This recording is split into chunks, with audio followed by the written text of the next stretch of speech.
नमस्कार दोस्तों, स्वागत है आपका एक बार फिर से ब्रेन रूट क्लासेस के अंदर। दोस्तों आज हम डिस्कस करेंगे प्लेन्स की रीजनल क्लासिफिकेशन के बारे में और इसके बाद जो हमारा प्लेन का टॉपिक है वो कंप्लीट हो जाएगा। आज हम इंडिया की सबसे विशाल और फैसिनेटिंग फिजिकल फीचर की बात करेंगे, यानी कि the great plains of India की रीजनल क्लासिफिकेशन के बारे में हम बात करने वाले हैं। ये लेक्चर केवल फैक्ट्स नहीं है, ये एक जर्नी है वेस्ट से ईस्ट तक की, जिसमें हम देखेंगे कि इंडिया के फ्लैट दिखने वाले प्लेन्स के अंदर कितनी इनक्रेडिबल वैरायटी छुपी हुई है।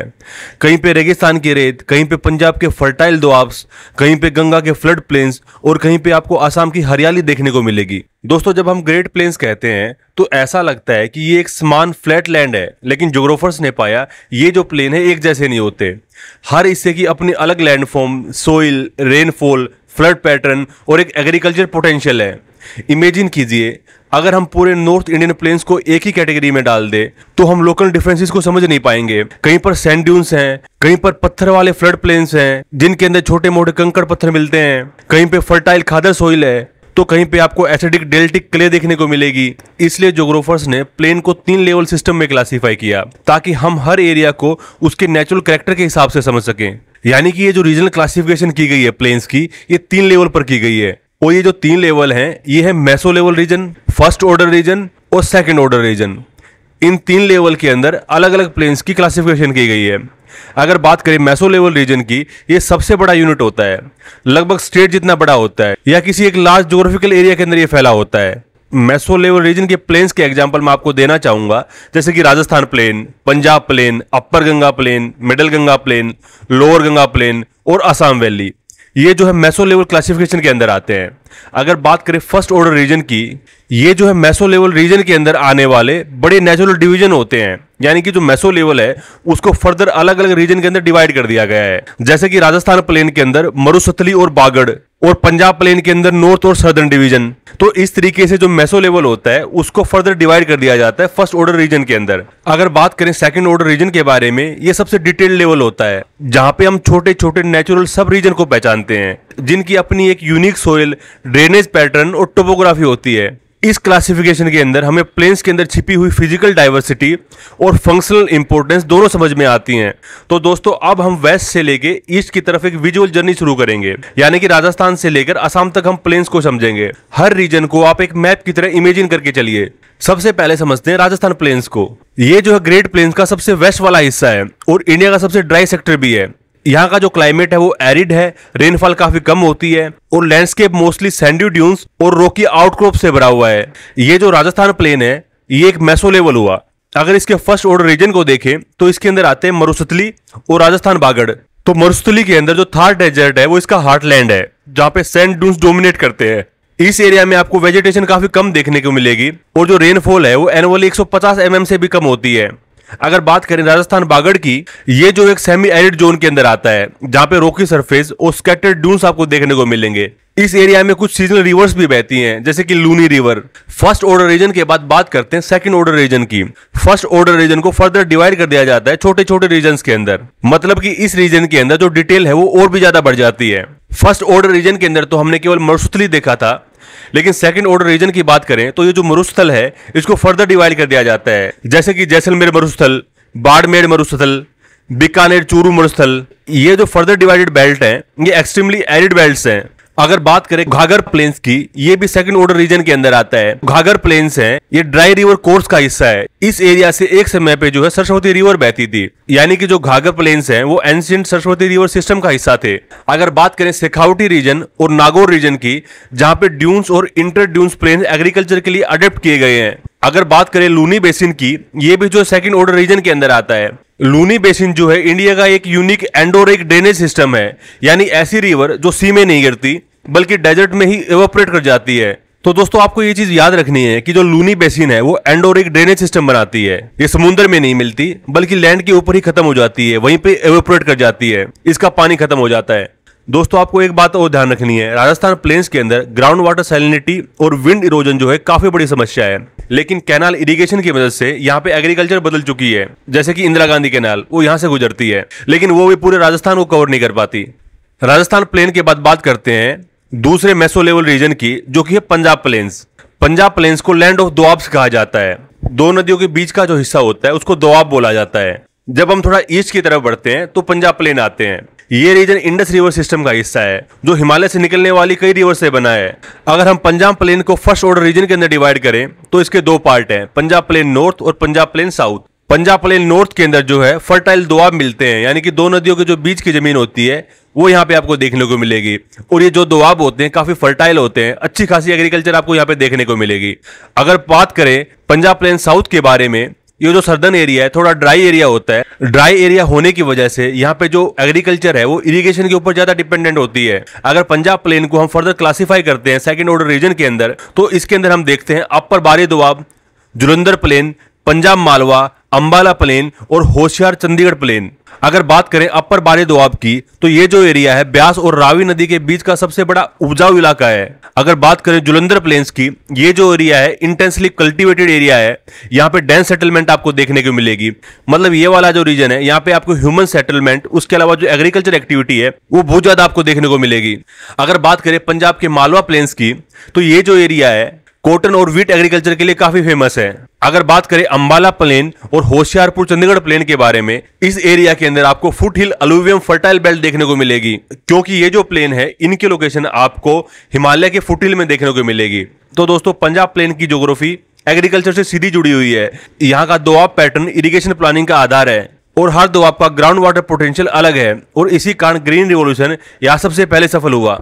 पंजाब प्लेन के बाद हम थोड़ा और ईस्ट की तरफ चलते हैं, उसके बाद आता है अपर गंगा प्लेन। ये जो रीजन है गंगा और यमुना नदियों के बीच में फैला हुआ है। इसका जो क्लाइमेट है ह्यूमिड सब ट्रॉपिकल है। यहाँ पे रेनफॉल जो आपको मॉडरेट टू हाई देखने को मिलेगी और जो सोइल है वो काफी डीप अलुवियम से बनी हुई है। दोस्तों अपर गंगा जो प्लेन है ये तो मेसो क्लासिफिकेशन हुआ, लेकिन अगर इसको हम डिवाइड करते हैं फर्स्ट ऑर्डर डिवीजन के अंदर, तो हमें मिलते हैं अपर गंगा प्लेन नॉर्थ और अपर गंगा प्लेन साउथ। अपर गंगा प्लेन नॉर्थ जो है वो हिमालयन फुटहिल जोन का हिस्सा है जहां पे रिवर न्यू अलुवियम डिपॉजिट करती हैं, और जो अपर गंगा प्लेन साउथ है वो थोड़ा ओल्डर अलुवियम से बना हुआ है।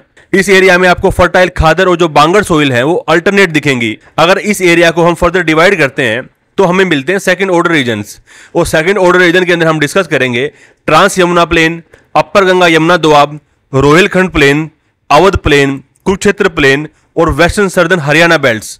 अगर बात करें ट्रांस यमुना प्लेन्स की, तो ये जो एरिया है यमुना के वेस्ट साइड की एग्रीकल्चर बेल्ट है। यहाँ पे आपको अच्छी खासी एग्रीकल्चर एक्टिविटीज देखने को मिलेंगी। अगर बात करें अपर गंगा यमुना दोआब की, तो ये जो है इंडिया का सबसे प्रोडक्टिव फार्मिंग बेल्ट है। यहाँ पे आपको शुगर केन, व्हीट, राइस, इस टाइप की फसलें देखने को मिलेंगी। अगर बात करें रोहिलखंड प्लेन्स की, तो ये जो एरिया है बरेली और रामपुर वाला भाग है जहां पे आपको फ्लड प्लेन्स काफी फर्टाइल देखने को मिलेंगे। उसके अलावा जो अवध प्लेन, कुरुक्षेत्र प्लेन और जो वेस्टर्न सर्दर्न हरियाणा बेल्ट्स हैं, ये भी जो इसी जोन का हिस्सा है, और इन एरिया के अंदर भी आपको अच्छी खासी एग्रीकल्चर एक्टिविटीज देखने को मिलेंगी। तो दोस्तों ये जो अपर गंगा प्लेन है, यहाँ पे रिवर का पैटर्न काफी डायनेमिक है। यहाँ पे गंगा और यमुना हर साल अपने फ्लड प्लेन्स में नया अलुवियम जमा करती हैं, इसलिए ये जो रीजन है हर साल फर्टाइल बनता रहता है, लेकिन साथ ही फ्लड का जो रिस्क है वो भी काफी हाई है। अपर गंगा प्लेन के बाद हम आते हैं मिडिल गंगा प्लेन के ऊपर। जब हम अपर गंगा प्लेन से थोड़ा ईस्ट की तरफ चलेंगे तो हम मिडिल गंगा प्लेन्स पे पहुंच जाएंगे। ये सबसे बड़ा ब्रॉड सेक्शन है जो उत्तर प्रदेश और बिहार का कोर बनता है। ये रीजन गंगा की बड़ी ट्रिब्यूटरीज जैसे कि घाघरा, सरयू, कोसी, सोन और गंडक, इन सब से मिलकर बना हुआ है। यानी कि ये सब जो नदियां हैं इस एरिया से होकर गुजरती हैं। अगर हम बात करें मिडिल गंगा प्लेन के फर्स्ट ऑर्डर डिवीजन के बारे में, तो इसके अंदर आता है मिडिल गंगा प्लेन नॉर्थ और मिडिल गंगा प्लेन साउथ। ये जो एरिया है फ्लड प्लेन और ब्रेडेड रिवर सिस्टम वाला हिस्सा है। ब्रेडेड रिवर सिस्टम वो सिस्टम होता है जहां पे मेन स्ट्रीम टूटकर काफी छोटी छोटी ब्रांचेस बना लेती है जो बार बार मिलती और अलग होती रहती हैं, और इनके बीच में आइलैंड या सैंड बार्स बन जाते हैं।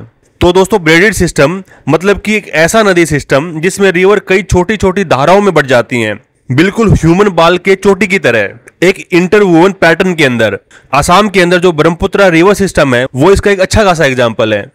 अगर बात करें मिडिल गंगा प्लेन साउथ के बारे में, ये जो है थोड़ा एलिवेटेड एरिया है और ओल्डर अलुवियम से बना हुआ है।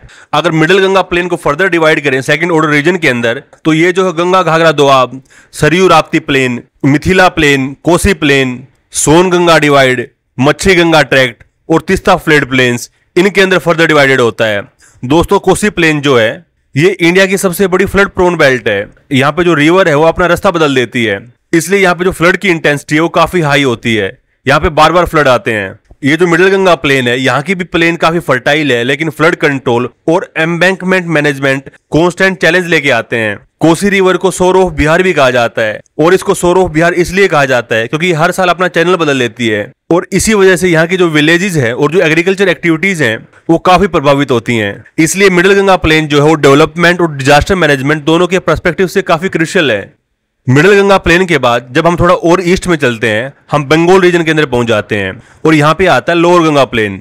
यहाँ पे जो प्लेन्स हैं वो ग्रेजुअली डेल्टा के अंदर बदल जाते हैं, या रेनफॉल ज्यादा होता है, वेजिटेशन काफी डेंस है, और इस एरिया के अंदर आपको टाइडल इन्फ्लुएंस भी अच्छा खासा देखने को मिलेगा।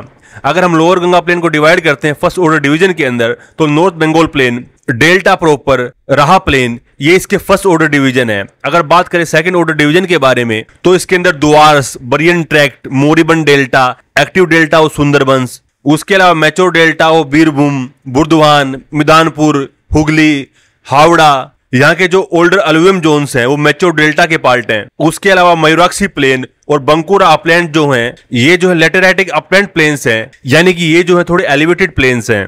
यहाँ पे मिलने वाले दुआर जो हैं वो हिमालयन फुट हिल का तराई एरिया है, जहाँ पे रेनफॉल काफी ज्यादा होती है। अगर बात करें बरियन ट्रैक्ट की, ये जो है ओल्ड अलुवियम सरफेस है, ये आपको स्लाइटली एलिवेटेड देखने को मिलेंगे, और यहाँ पे लेटराइटिक सोइल मिलेगी आपको। अगर बात करें मोरिबन डेल्टा की, यहाँ पे जो पुराने रिवर चैनल्स थे वो डेड हो चुके हैं, वो मर चुके हैं। यहाँ पे जो ड्रेनेज पैटर्न है वो काफी पुअर है। अगर बात करें सुंदरबंस के एक्टिव डेल्टा के बारे में, ये वर्ल्ड फेमस मैंग्रोव फॉरेस्ट का हिस्सा है। यहाँ पे आपको टाइडल क्रीक्स और एस्चुराइन लैंडस्केप देखने को मिलेंगे। दोस्तों, लोअर गंगा प्लेन जो है, ये रीजन दुनिया के सबसे डायनामिक कोस्टल लैंडस्केप में से एक है।